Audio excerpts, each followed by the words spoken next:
Cierra los ojos por un momento. Visualiza un lugar donde el aire en sí es una manta asfixiante, denso con una humedad que se pega a tu piel y te llena los pulmones. Imagina una selva tan espesa, tan viva, que cada susurro de hojas, cada chasquido de una rama, podría ser tu último sonido. Ahora añade el rugido implacable y ensordecedor de un aguacero tropical, un diluvio que convierte la tierra en un pantano fangoso y traicionero y la visibilidad en un cruel chiste. Este no era solo un lugar en el mapa. Esto era Guadalcanal 1942, un infierno en la tierra donde los marines americanos luchaban no solo contra el ejército imperial japonés, sino contra el propio entorno. En este laberinto Esmeralda, un enemigo invisible acechaba cada movimiento.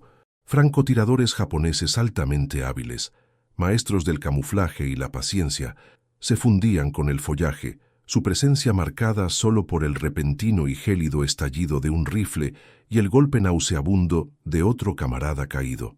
El coste psicológico era inmenso. Cada sombra albergaba un potencial asesino. Cada momento era una cuerda floja entre la vida y una muerte agónica, dejando a los hombres constantemente al borde del colapso nervioso, sus nervios a flor de piel. Fue una guerra de fantasmas, librada en un caldero humeante, donde el abrazo de la selva era tan mortal como cualquier bala. Las fuerzas aliadas se encontraron en una situación imposible.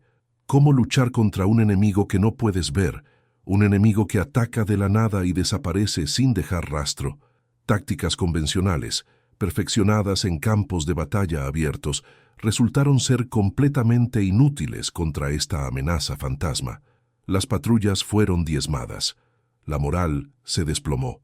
La selva, diseñada por la naturaleza para emboscadas y ocultación, se convirtió en la aliada suprema de los francotiradores japoneses, transformando cada avance en un juego desesperado, cada posición defensiva en un ambiente rico en objetivos.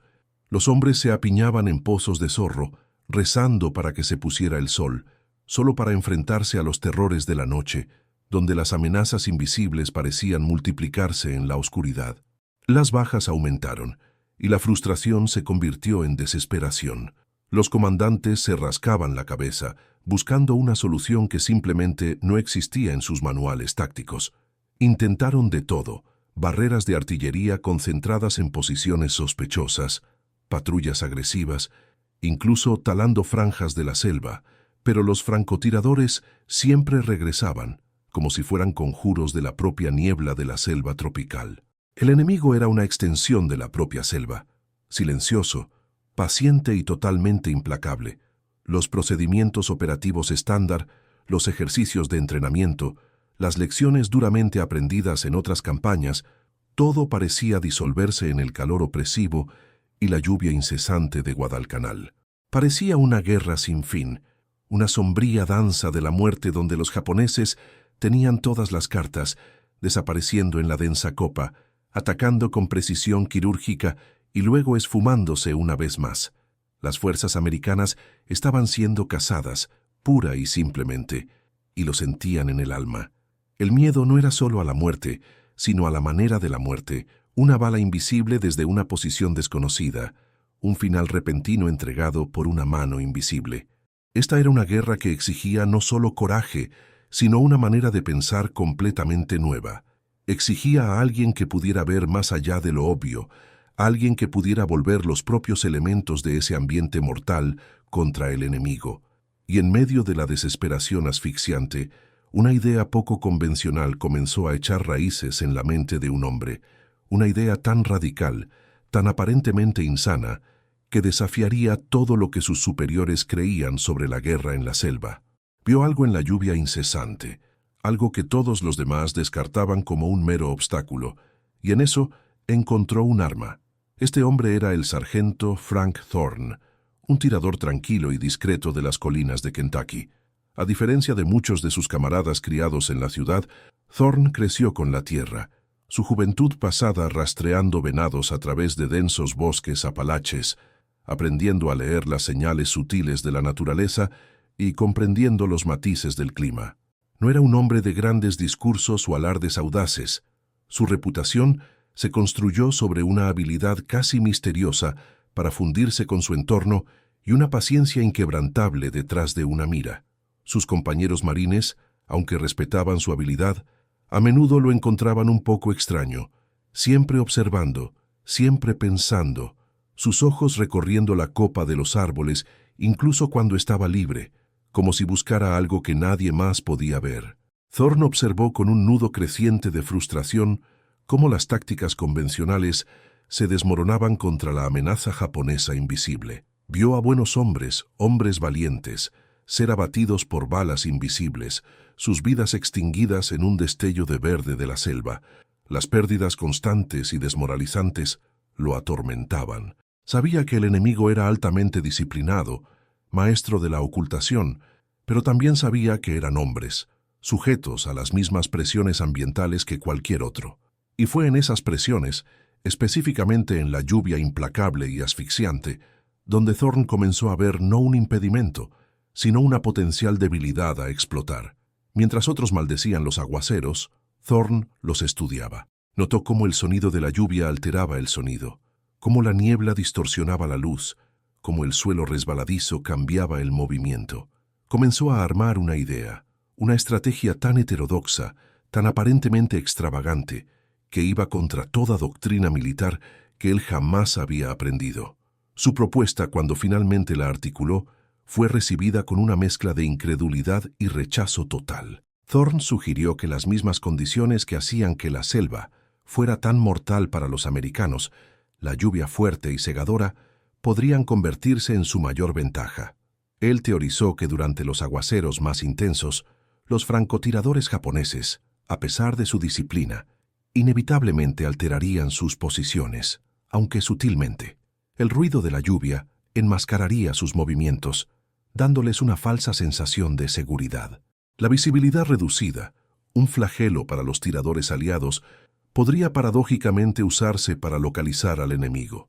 Él creía que la lluvia crearía un campo de distorsión acústica y visual único, una ventana temporal donde un ojo y oído experimentados podrían detectar lo que era normalmente invisible. Lo llamó sniping en la lluvia, rain snipe. Quiere cazar francotiradores. En un monzón, el mayor Thompson, un oficial curtido en la batalla cuyo rostro era un mapa de agotamiento y estrés, se burló ajustándose el casco. Sargento, apenas podemos ver nuestras manos delante de nuestras caras ahí fuera cuando la lluvia está cayendo de verdad. ¿Y usted cree que vamos a detectar un francotirador japonés camuflado? Otro oficial intervino. Con todo respeto, sargento, esto suena a misión suicida.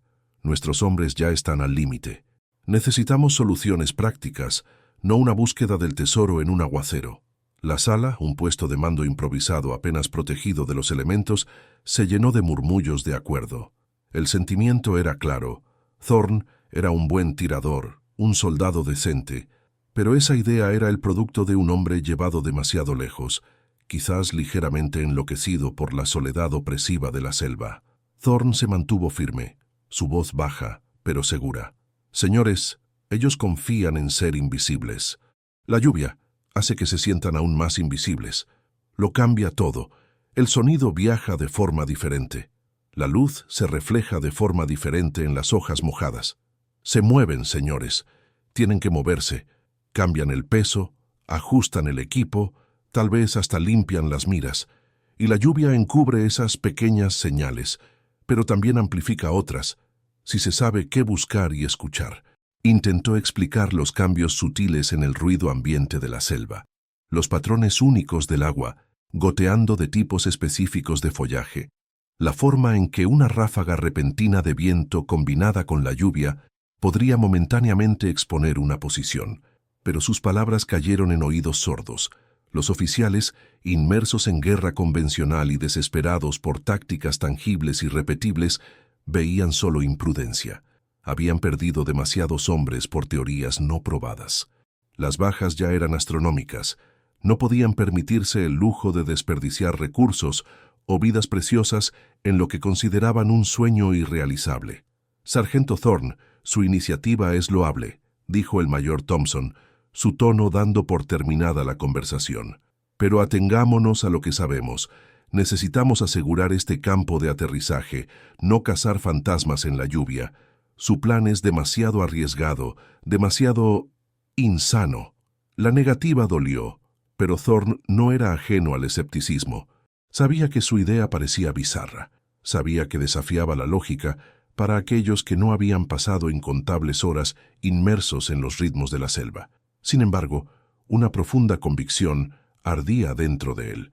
Había visto el patrón, sentido los cambios sutiles y comprendido la selva de una forma que pocos otros podían. Entendió que la mayor arma contra un enemigo invisible podría no ser un arma más grande o un asalto más agresivo, sino una comprensión más profunda del propio ambiente que los protegía. Las apuestas eran increíblemente altas. Cada día sin una contratáctica significaba más vidas americanas perdidas, más terreno disputado, más daño psicológico infligido. A pesar de la falta de voluntad del comando en desviarse de sus estrategias establecidas, pero fallidas, Thorne no podía sacudirse la sensación de que la respuesta estaba literalmente cayendo del cielo. Decidió que, si nadie más quería escuchar, tendría que probarlo solo, incluso si eso significaba arriesgar el propio cuello contra las probabilidades insuperables de la selva de Guadalcanal y el desprecio de su propio comando.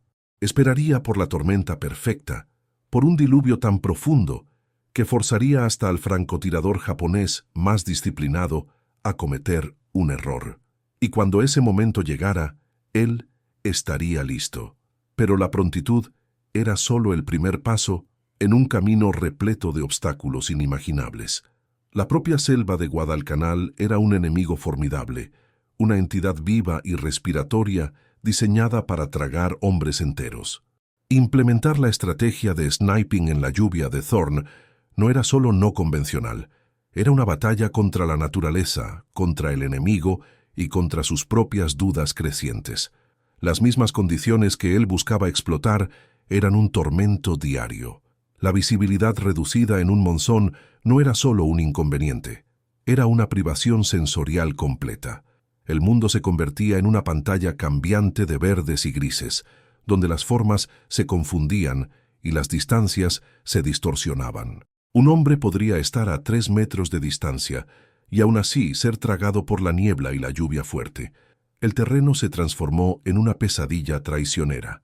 El poco suelo que aún no era un pantano se convertía en una trampa de lodo resbaladiza y mortal, donde cada paso era un riesgo.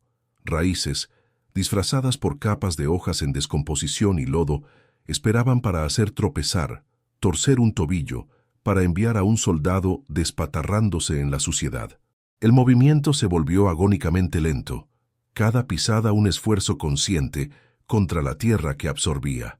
Su equipo, una tabla de salvación en este infierno, sufría implacablemente. Su rifle M-3 Springfield, su compañero de confianza, estaba constantemente húmedo, sus partes metálicas propensas a la herrumbre, su mira empañándose con la humedad opresiva y la lluvia fuerte. Mantenerlo operacional, mucho menos preciso, exigía cuidado constante y meticuloso en las condiciones más adversas. El malestar era generalizado, uniformes permanentemente empapados, piel constantemente húmeda, el zumbido incesante de mosquitos y sanguijuelas, una molestia menor en comparación con el frío roedor que se infiltraba en los huesos, incluso en el calor tropical. Cada respiración parecía pesada, cada músculo dolía. Sumando a estos desafíos ambientales estaba el propio enemigo. Los francotiradores japoneses no eran aficionados, eran altamente entrenados, increíblemente disciplinados y maestros en su arte. Se habían adaptado a la selva mucho mejor que los americanos, convirtiéndose en una parte casi orgánica de su ecosistema mortal.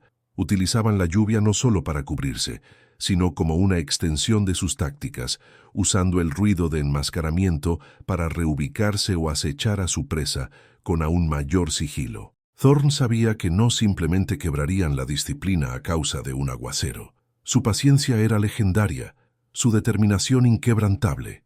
Cualquier contratáctica tenía que ser impecable, ejecutada con una precisión casi sobrehumana, porque un error significaba no solo fracaso, sino probable muerte. En medio de este torbellino de presiones externas, Thorn libraba una guerra interna propia.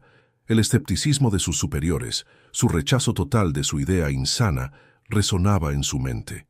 ¿Estaba realmente viendo algo que los demás pasaban por alto? ¿O la implacable tensión psicológica de Guadalcanal estaba finalmente afectándolo? Se quedaba despierto en la oscuridad asfixiante, el sonido de la lluvia una banda sonora incesante para sus pensamientos, revisando escenarios, cuestionando sus observaciones. ¿Conseguiría realmente distinguir los cambios sutiles en el sonido, las minúsculas alteraciones en la luz que él creía que estaban ahí? El peso de la expectativa, o más bien, la falta de ella, lo presionaba. Si fallaba, no solo sería su propia vida la que estaría en riesgo, sería el completo descrédito de una idea que él sentía, con cada fibra de su ser, que era la clave para salvar innumerables vidas americanas. Era una voz solitaria en un coro de dudas, un rebelde intentando reescribir las reglas de una guerra que parecía desafiar toda lógica. Entonces, la selva cumplió lo prometido, no solo una tormenta, sino un diluvio de proporciones bíblicas. El cielo se abrió con una furia que empequeñecía todos los aguaceros anteriores. No era solo lluvia, era una cortina sólida de agua, en cascada del cielo magullado y púrpura, transformando el mundo en un río fangoso y agitado. El sonido era ensordecedor, un rugido torrencial que ahogaba todos los demás ruidos, incluso el distante estruendo de la artillería. Era esto. Esta era la tormenta perfecta por la que Thorn había estado esperando, la sinfonía caótica que validaría su teoría radical o la expondría como la ilusión que su comando creía que era. Con una determinación sombría grabada en su rostro, Thorn se movió. No estaba solo. Un pequeño escuadrón escéptico fue renuentemente asignado para proporcionar cobertura, sus rostros reflejando una mezcla de miedo y perplejidad. Observaron mientras Thorn, moviéndose con una calma casi sobrenatural, se convertía en uno con la tormenta. Se movía lentamente, deliberadamente, sus ojos fijos, sus oídos atentos contra el rugido de la lluvia. Usó el propio caos de la tormenta como su manto. El sonido de la lluvia, que hacía imposible que los japoneses oyeran su aproximación, también creaba un ambiente acústico único. Enmascaraba el amplio espectro de sonidos de la selva, pero paradójicamente amplificaba los sonidos específicos y sutiles que Thorn estaba cazando. El débil ruido de una bota desplazándose en el lodo, el clic casi imperceptible de una bandolera de rifle ajustándose, el minúsculo roce de tela contra la corteza. Estos eran los susurros de la selva que Thorn ahora buscaba. Sabía que los japoneses, a pesar de su disciplina, inevitablemente harían ajustes minúsculos en tal tormenta.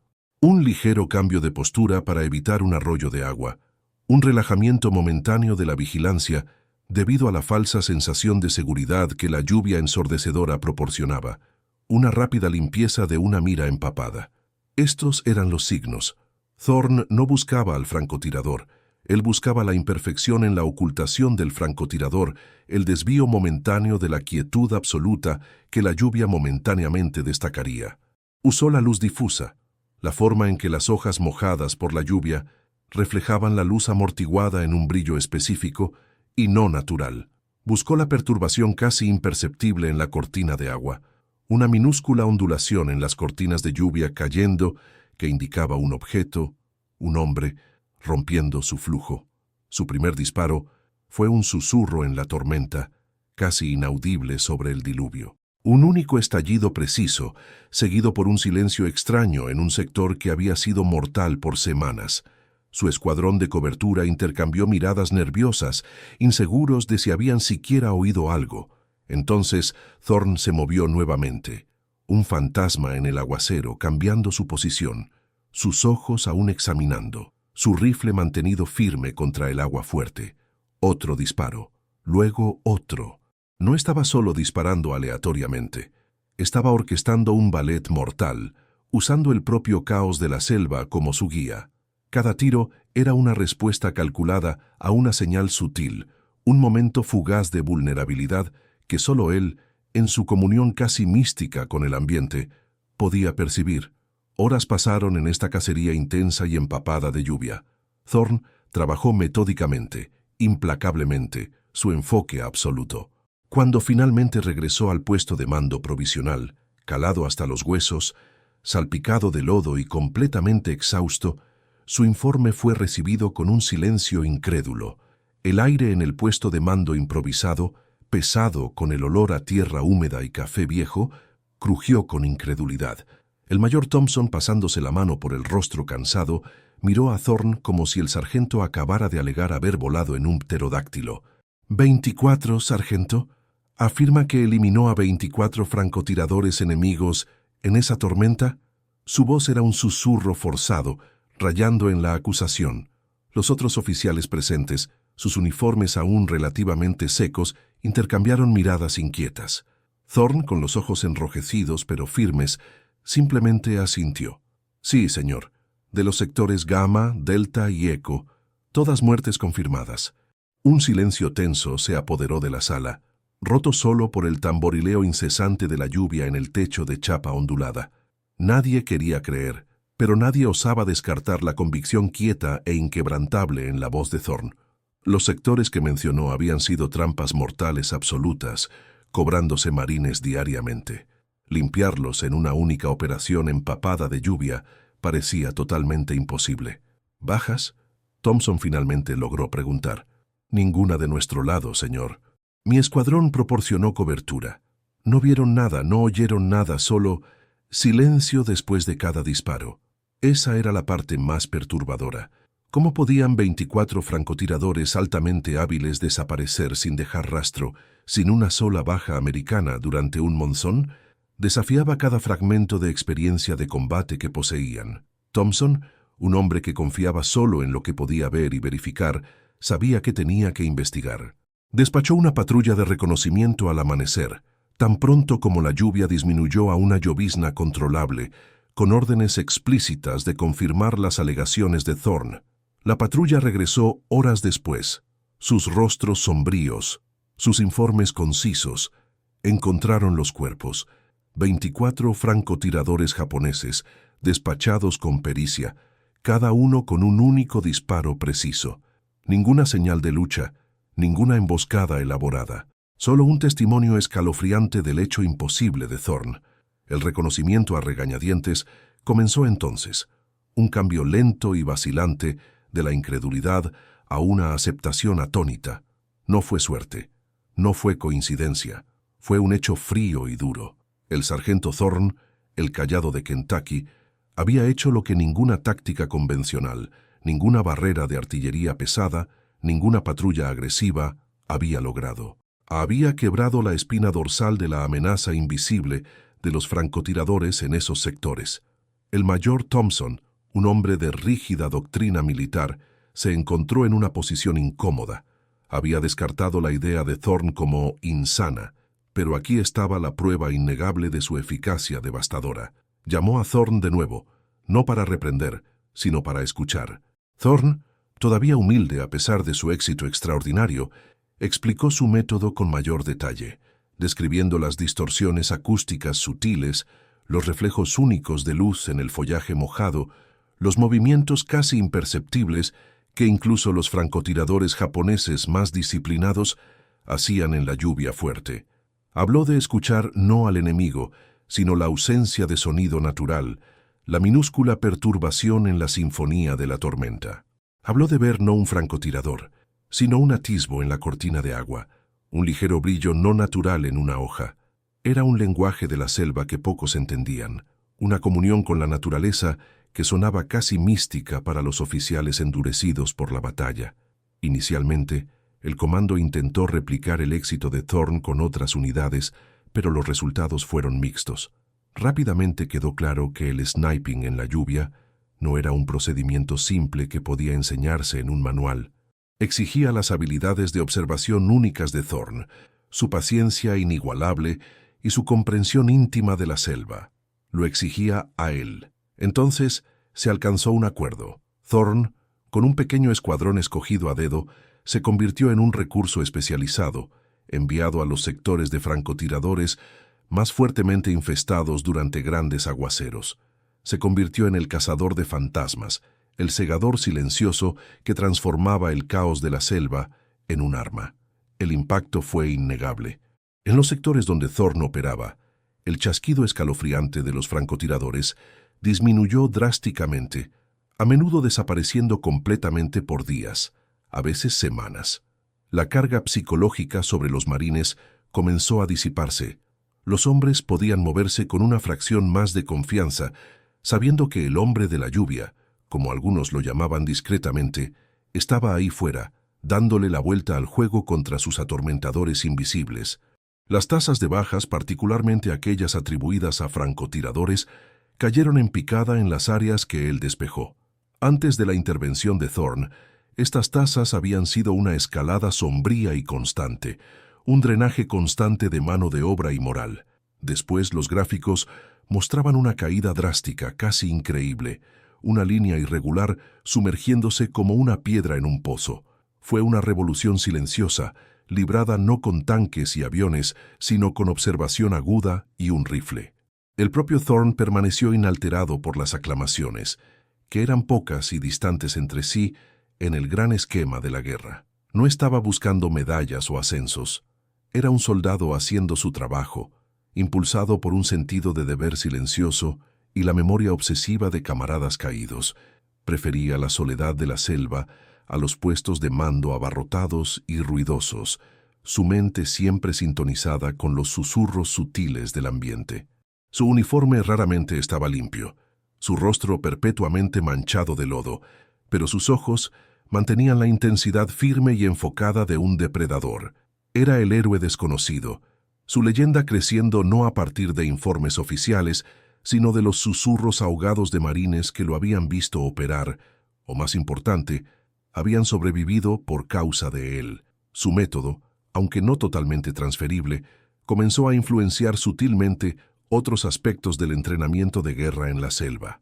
Oficiales y sargentos, habiendo presenciado la eficacia del enfoque no convencional de Thorne, comenzaron a enfatizar una comprensión más profunda del ambiente. Alentaron a las tropas a prestar más atención a los sonidos naturales, a los matices de luz y sombra, a la forma en que la propia selva reaccionaba a la presencia de hombres. La idea de que el ambiente no era solo un escenario, sino un participante activo en la batalla, comenzó a echar raíces. El sniping en la lluvia de Thorne probó que a veces las soluciones más eficaces no se encontraban en manuales militares, sino en la observación quieta de una mente perspicaz, dispuesta a desafiar la sabiduría convencional. Fue un testimonio del poder de ver el mundo no como debería ser, sino como es, y luego volver su caos inherente a su favor. Los japoneses, que habían dominado el arte de la ocultación en la selva, ahora enfrentaban un enemigo que podía, bajo condiciones específicas, hacer que su propio ambiente formidable los traicionara.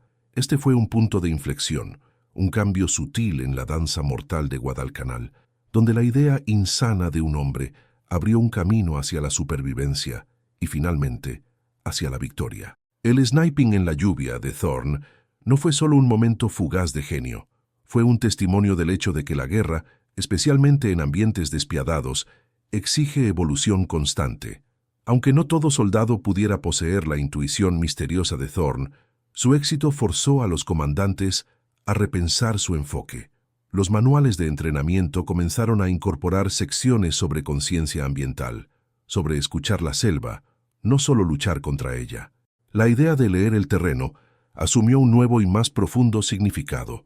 Futuras campañas en la selva, desde Vietnam hasta los conflictos modernos, verían a soldados entrenados para entender las pistas sutiles de sus alrededores, para mezclarse, para observar y para explotar.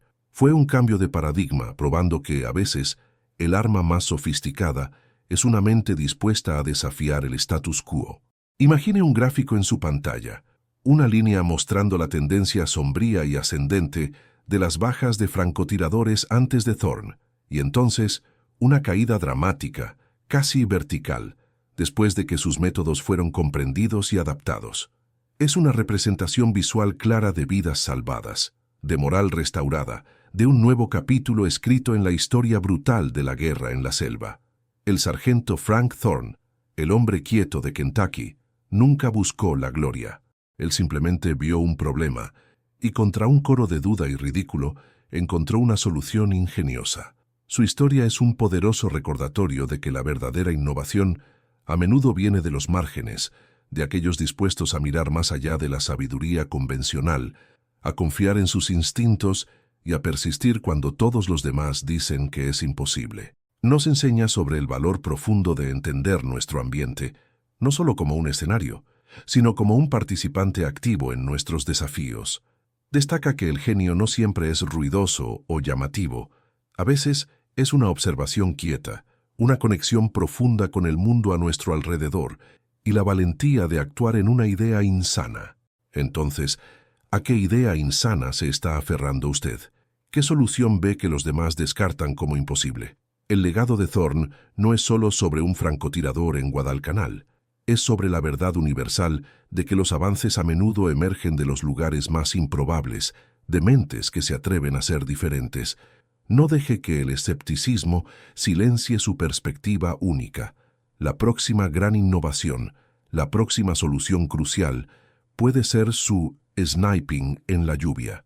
Si esta historia increíble resonó con usted, haga clic en el botón de me gusta, comparta sus pensamientos en los comentarios de abajo y suscríbase para más relatos de héroes poco convencionales y avances olvidados.